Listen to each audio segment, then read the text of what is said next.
Alors salut à tous, c'est Varn, joueur de la team The Bleacher.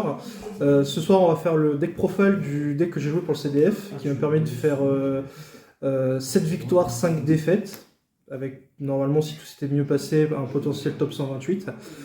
Pour le coup j'ai joué Matmec malgré la banlist qu'on a eu juste avant l'event, parce que c'était un deck que j'avais beaucoup train juste avant que l'événement arrive, et que même malgré la banlist, je trouve que ça reste ultra correct à jouer.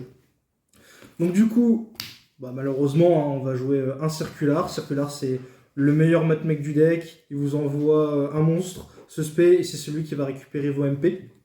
Notamment la piège que je vous présenterai un peu plus tard, qui est super fort dans le deck.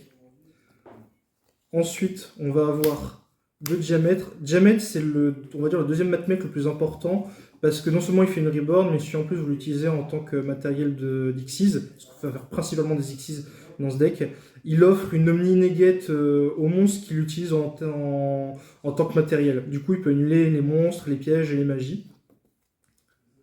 Ensuite, on va jouer un Sigma. Alors Sigma, on peut le monter à 2. Moi, perso, dans la version que je joue, je préfère rester à 1.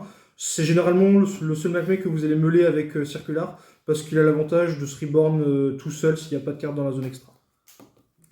Ensuite, pour les autres matmec que j'ai joué un Addition. Alors Addition, à la base, je jouais en F2, parce que je trouvais ça rigolo de booster ses propres monstres. Et après mûre réflexion, je me suis dit on va plutôt rester sur un package 1-2. Donc du coup, j'ai enlevé une Addition, et j'ai plutôt joué 2 subtractions, parce que c'est plus drôle d'enlever 1000 points de vie au monstre adverse. Ensuite, pour la continuité de mec, on va jouer un Nabla. Nabla, il est surtout là pour en fait soit placer un OTK parce qu'il permet à un Cybers de taper 2 fois, soit alors ça vous permet de ramener le circulaire du deck. Et si en plus derrière vous avez addition ou subtraction à jouer, ça fait que vous ciblez votre propre circulaire et vous pouvez vous lancer avec et aller chercher vos magies pièges. Donc ça c'est pour le package Matmec. Ensuite le grand classique. On a 3 Xyz, c'est le meilleur truc à jouer avec des Xyz, ça fait du matos pour des liens, et l'avantage c'est que comme il est spé, il devient niveau 4, c'est la meilleure carte à jouer pour faire vos Xyz 4. Ensuite les 2 MP Matmec, je ne les présente pas, parce que celle-là c'est vraiment la meilleure carte du jeu, enfin du deck, ça vous ramène les 3 Matmec qui vous permettent de mettre le X6 qui va tèche 3 cartes de l'adversaire, et ça c'est vraiment pour dire si jamais vous avez besoin de faire un reborn. Ensuite, le grand classique, il y a 3 Signet parce que ça va tuto n'importe quel Cybers. Ensuite, il y a 3 Petits Mondes. Petit Monde, c'est la deuxième carte qui vous permet d'aller chercher à peu près toutes les cartes de votre deck. Parce que en monté comme il y a toujours possibilité de faire un pont entre vos cartes. Du coup, en fonction de ce que vous avez en main, il y a toujours possibilité d'aller chercher Circular.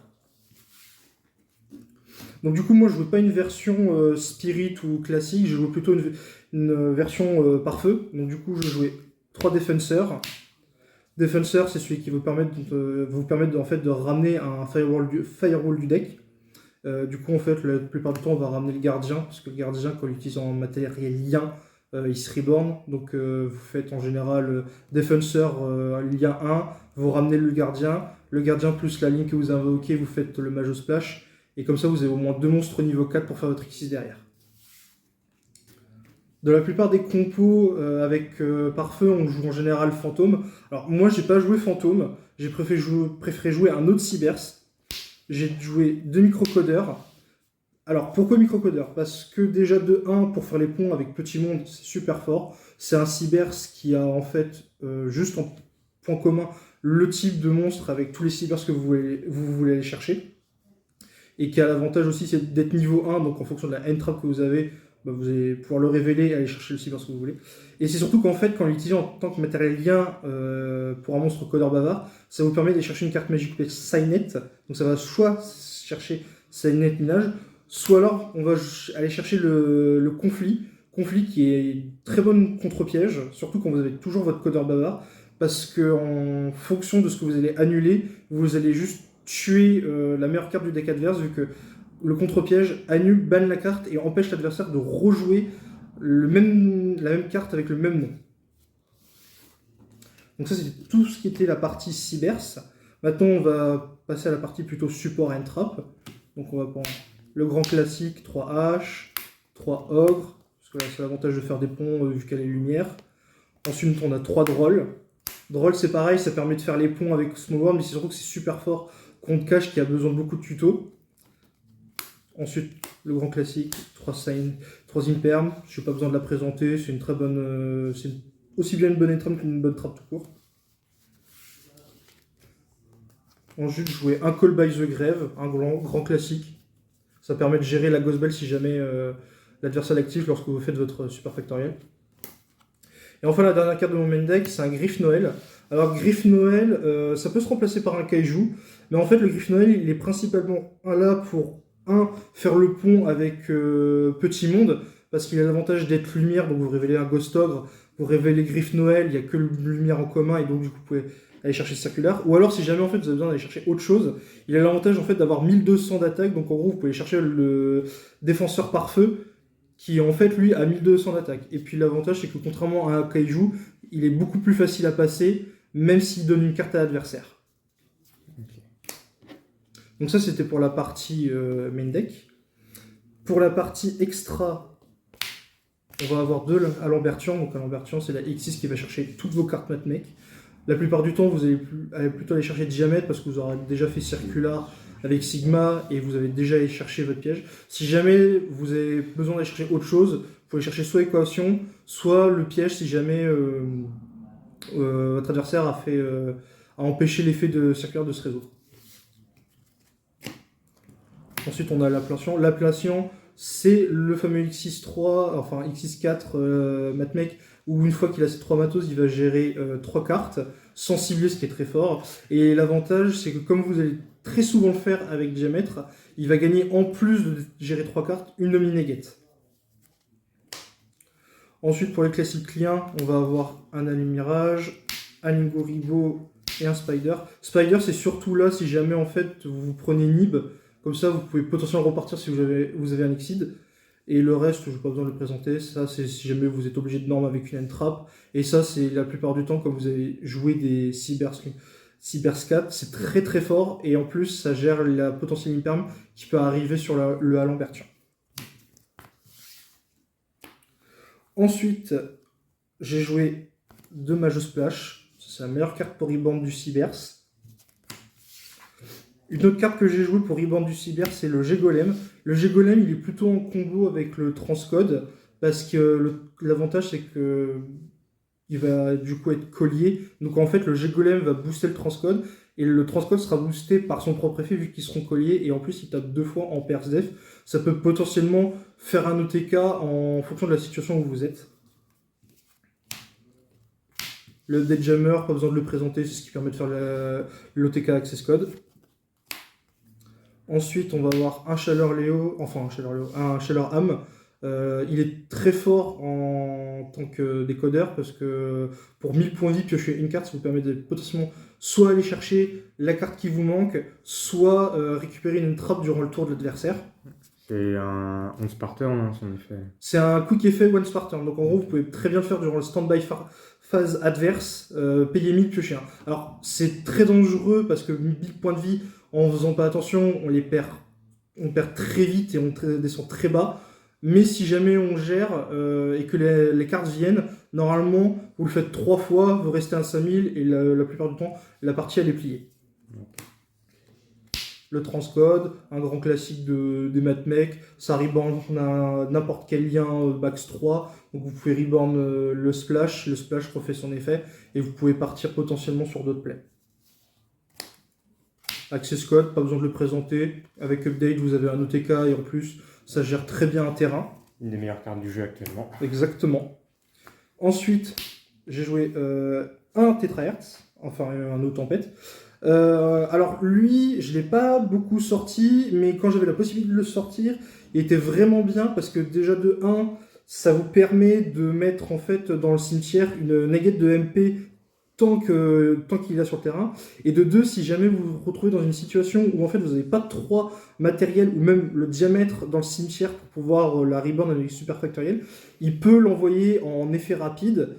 D'autant plus que déjà il va se booster, il se booste de 2500 chaque fois que vous le faites, et il va gagner les attributs que vous allez envoyer, ce qui fait que ça peut potentiellement remplacer l'OTK Access Code, parce qu'en général il va monter à 8000 avec 2 attributs, donc Du coup, il va taper 2 fois 8000. Et du coup, la dernière carte de mon extra deck, c'était la dernière fusion sortie. Elle est en combo en fait avec le Firewall parce que du coup, vous la meulez elle.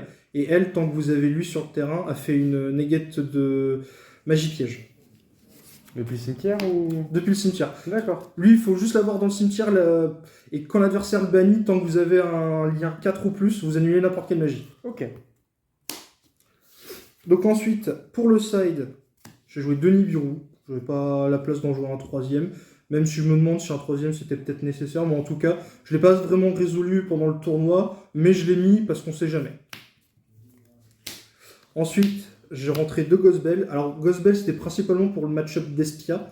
Parce que Despia joue beaucoup de Bestial. Donc c'est très dangereux, étant donné que vos principaux matmecs sont en lumière. Et c'est surtout que ça a l'avantage, c'est que s'il n'a pas la magie qui vous empêche d'annuler ses invocations fusion, vous pouvez chaîner sur... je crois que c'est marqué en rouge, et du coup ça vous évite la chimère. Donc ensuite, je jouais un Plumeau, un Raigeki. Alors, à la base, Raigeki, je ne le jouais pas. Je l'ai juste rentré vraiment à la dernière minute. Parce qu'on m'avait conseillé de le jouer, vu que c'était ultra fort, surtout contre le Sprite. Et Plumeau, parce qu'il y a beaucoup de decks à Bacro qui traînent, genre Traptrix et Labyrinthe. Donc du coup, c'était un peu... Ça, c'était un peu la carte nécessaire. Ça, c'est pas une obligation, mais en vrai, je l'ai touché une fois, je l'ai fait une fois, et ça m'a fait gagner la game. Ensuite, je jouais 2 Eclipse. Eclipse, c'était vraiment plus pour le match-up cash. Parce que le problème de ce deck, c'est que si jamais on prend Shifter, ou alors s'il y a un No-Rise en face et qu'on peut pas le gérer, en fait, on n'a plus accès à notre cimetière. Et maintenant, c'est un deck qui dépend extrêmement de son cimetière, surtout pour le reborn et pour aller faire les tutos. Donc du coup, j'en ai joué 2 pour gérer le Rise. De Cyclone Cosmique, ça c'est pour aller gérer potentiellement les Backrons un peu embêtants, style Skill Rain ou les Arcane Be All-in-One. Ensuite, je jouais, j'arrive à voir, 2 parfums anti-magie. Ça c'est très bien, surtout dans les matchs cash ou d'Espia, parce que du coup, c'est un peu des decks spell dépendants. Donc dès que vous jouez ça, dès le début, ça le met mal. Et vous derrière, quand vous n'êtes pas spécialement spell dépendant, ou que vous avez été assez intelligent pour poser vos MP juste avant, normalement vous êtes à peu près tranquille pendant le restant de la game. Et enfin, pour terminer, troisième ennemi, je n'ai pas besoin de le présenter, c'est la meilleure carte qui va tèche tout le terrain inverse. Si l'adversaire joue au tour, faudra faire attention par la suite, et s'il fait pas gaffe en général, vous avez à peu près remonté tout son terrain, et vous, tout ce que vous avez à faire, c'est dérouler et c'est fini. Est-ce qu'il y aura une carte que tu aurais aimé pouvoir rentrer dans ton side là Alors, après coup j'ai pas vraiment de carte que j'aurais aimé rentrer dans mon side. Je trouve que le side que j'ai monté touchait à peu près tout.